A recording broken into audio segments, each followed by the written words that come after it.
Wife said, "This is my dream. I'll only cheat on you once." She left with her AP, took harsh revenge.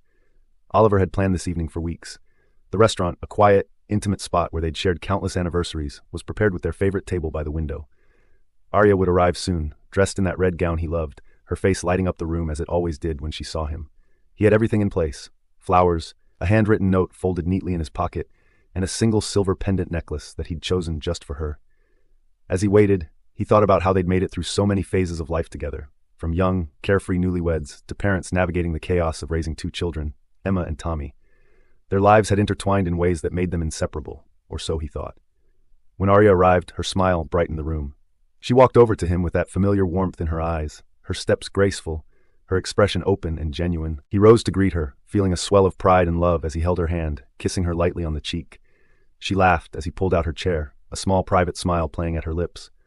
"Always a gentleman," she teased, settling into her seat. "For you, always," he replied, taking his own seat across from her. The evening began perfectly, their conversation flowing with laughter and shared memories. They toasted to their years together, to their children, to each other. For Oliver, this night was more than just a date. It was a celebration of everything they'd built together, a reminder of the love that had grown deeper with time. As the night progressed, they shared stories, reminisced about their honeymoon, and Oliver felt his heart warm with every laugh she shared. But then, as the band started a slow, familiar tune, something shifted.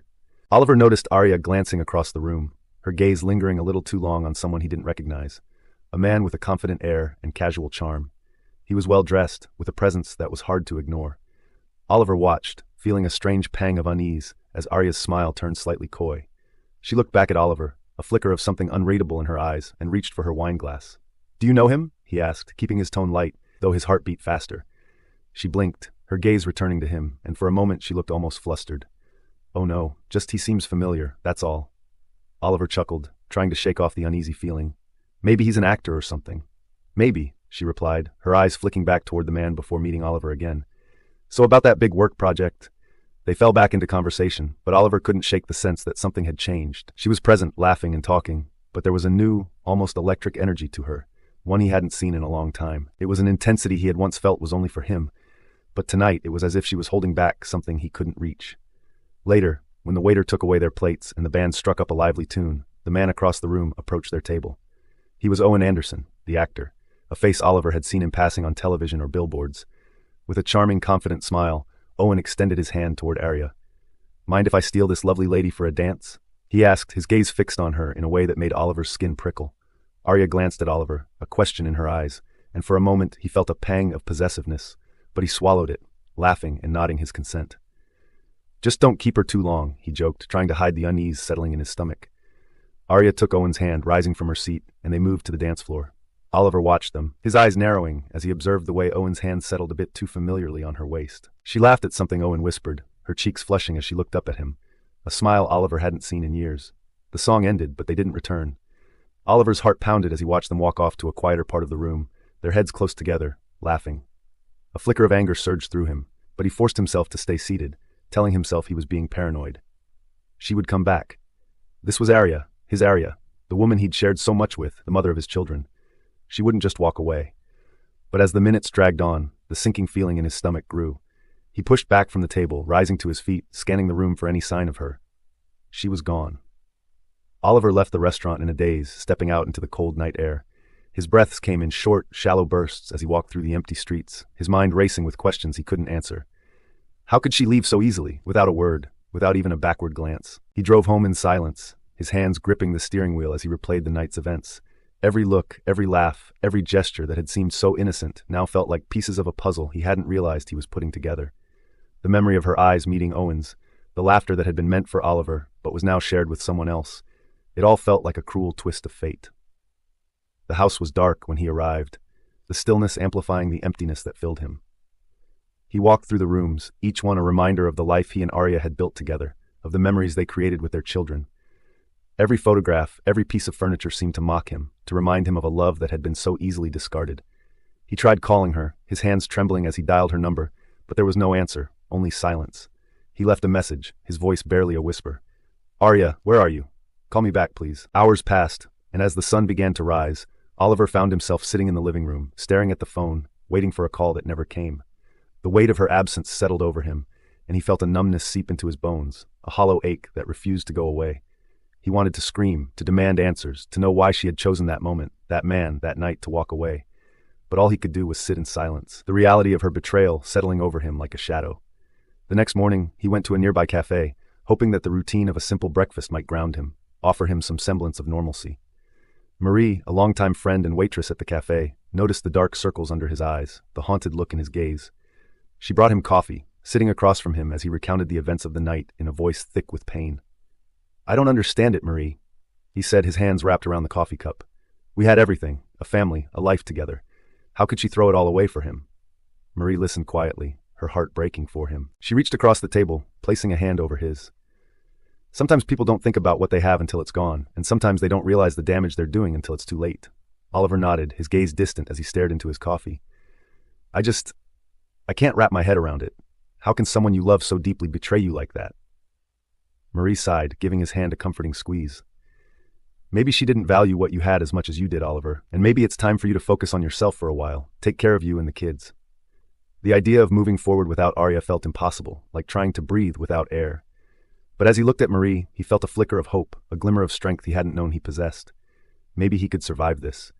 Maybe somehow he could find a way to heal. Over the next few weeks, Oliver struggled to rebuild his life, each day a new test of endurance, as he grappled with the emptiness Arya had left behind. He spent more time with Emma and Tommy, taking them to the park, cooking their favorite meals, tucking them in bed with stories and reassurances that they would always have him, no matter what. Arya tried reaching out, leaving voicemails and messages filled with apologies, but he ignored them, his heart too bruised to even consider forgiveness. Her words felt hollow, like echoes in an empty room, each one a reminder of the night she had chosen someone else. He blocked her number, turning his focus to the things that truly mattered: his children, his family, his friends who had rallied around him. And with each passing day, the pain lessened, the ache dulled, until eventually he found a quiet strength within himself, a resilience that surprised even him. Days turned into weeks, and Oliver remained a shadow of his former self. Everywhere he looked, he saw reminders of Arya. The dented photo frame on the kitchen counter from their last family vacation, the half-finished scrapbook she'd left on the living room shelf, even the scent of her perfume lingering faintly in their room. All of it mocked him, suffocating him in memories he was now desperate to escape. He realized he couldn't stay in the house much longer. Each object felt like an accusation, a reminder of what he'd lost. It was time to cut ties, to reclaim his own life, no matter how painful it would be. The first step, he decided, would be securing his finances. Sitting at the kitchen table one evening after the kids had gone to bed, Oliver logged into their joint account. He moved their shared savings into a new account under his name, leaving enough for Arya to manage, but making sure she would feel the absence of his financial support. He told himself she would be fine. Her new partner, with all his wealth and status, could step in now. With a sense of finality, he blocked Arya's number. Her messages had become a chorus of apologies, pleading with him to listen, but he couldn't bear it. Her words felt empty, each one slicing into him like a blade. He was done listening. She'd made her choice, and now he was making his. The following morning, Oliver drove his children, Emma and Tommy, to his parents' house for a weekend visit. The kids, sensing his sadness but too young to fully understand, had been his lifeline. Every moment spent with them was a reminder of what he still had, a family, even if fractured. "Grandpa!" Tommy shouted, bolting out of the car as soon as they arrived. Emma followed close behind, her laughter filling the air. Oliver's parents embraced him tightly. His mother's warm gaze met his, her hands gentle as she touched his face. "How are you holding up?" she asked quietly, her voice filled with concern. He forced a smile, though he knew it didn't reach his eyes. "Better, I guess, trying to keep it together for them." His father placed a comforting hand on his shoulder. "You don't have to do this alone, son. We're here for you, and so are your friends. Lean on them. Don't be afraid to ask for help." They spent the weekend together, Oliver and his parents watching over the kids as they played in the garden, laughter echoing through the yard. For a few precious hours, Oliver allowed himself to forget, to simply be in the moment with the people he trusted most. On Monday, he returned to the cafe where Marie worked. The morning crowd had thinned, leaving the place quiet and calm. Marie spotted him immediately and motioned for him to sit, bringing over his usual black coffee with a warm smile. "Good to see you again," she said softly, sitting across from him. "How have things been?" Oliver sighed, his gaze dropping to the coffee. "It's been a lot. I feel like I'm drowning some days. The memories, the constant reminders of what I thought we had. It's overwhelming." Marie listened, nodding with understanding. "Heartbreak doesn't heal overnight, but you're taking steps. Surrounding yourself with people who care will help. Don't forget you're not alone in this." He met her eyes, feeling a spark of something he hadn't felt in a long time, a connection, a hint of solace. Her empathy and kindness touched him, offering a comfort he hadn't realized he needed. For the first time, he felt a glimmer of hope, a possibility of moving forward. As they continued talking, Oliver found himself confiding in her more deeply. Marie listened, her presence a balm to his aching heart. Her words were filled with gentle reassurance. Each conversation left him feeling lighter, more grounded, as if he was slowly finding his way back to himself. Despite his efforts to block her, Arya's messages found their way to him through mutual friends. Each one echoed the same desperate refrain: regret, apologies, promises of change. She wanted to meet, to explain, to beg for forgiveness. But Oliver remained resolute. He knew that seeing her would only reopen the wound, and he couldn't bear to relive the pain. One evening, while scrolling through his emails, he found a message from her with a single subject line: "Please, just one chance." Against his better judgment, he clicked on it, reading her words with a heavy heart. "Oliver, I know I don't deserve your forgiveness, and I don't expect it, but please, meet me once. Let me explain. The way things ended wasn't right. I was caught up in a whirlwind, and I didn't see the damage I was causing. I love you. I've always loved you. Give me one chance to make things right for our family's sake." He closed the email, his chest tight with anger and sorrow. Her words felt hollow, a feeble attempt to rewrite the past. He knew that nothing she could say would change what she had done, the trust they'd built, the life they'd shared. She had thrown it all away. Meeting her wouldn't change that, and he had no intention of going back. As the months passed, Oliver focused on creating a stable, loving environment for his children. He moved to a new apartment, one filled with light and warmth, a space that felt like a fresh start. The kids adjusted quickly, their laughter filling the rooms, and Oliver found solace in their joy, in the simple moments of being a father. He took up new hobbies, running in the early morning, cooking for his kids, even reading mystery novels that had once gathered dust on his shelves. The routines helped him heal, each day a small step away from the pain, a testament to his resilience. Marie continued to be a steady presence in his life, their friendship deepening with each passing day. She was his confidant, his sounding board, and gradually, Oliver began to realize that his heart was opening again, slowly but surely.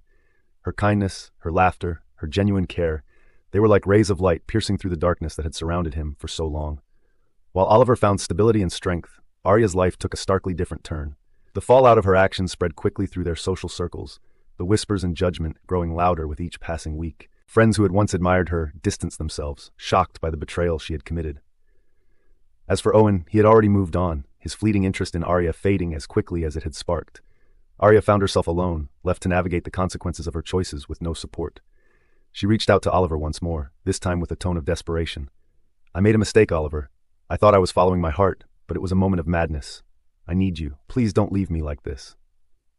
But her pleas fell on deaf ears. Oliver was done. He had given her his love, his loyalty, his trust, and she had trampled on it without a second thought.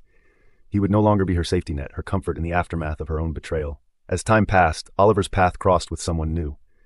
Nancy was a kind, down-to-earth woman, a single mother with a warmth and openness that made all of her feel seen and appreciated. They met through mutual friends, and their connection was instant, a spark that reignited his long-dormant hope for love. Nancy had her own story of heartache and healing, and together they shared stories of resilience, of finding strength in unexpected places. Her laughter became a familiar sound in his life, a balm to the scars that Arya had left behind. Over quiet dinners, weekend outings with their children, and long conversations that stretched into the night, Oliver and Nancy's bond grew. They understood each other in a way only those who had known heartbreak could, and together they began to envision a future filled with love and joy, a life built on trust and genuine connection. As Oliver looked at the life he'd created, a home filled with laughter, a heart open to love once more, he felt a profound sense of peace. The pain of Arya's betrayal had faded, replaced by gratitude for the lessons he'd learned and the strength he'd found within himself. With Nancy by his side, his children thriving, and a future filled with hope, Oliver knew he had finally moved on. He had rebuilt his life from the ground up, a testament to the resilience that had carried him through the darkest of times. And as he looked at Nancy, her eyes warm with affection, he realized that he had not only survived, but had found a happiness he had never dreamed possible. Bookmark message, copy message, enable.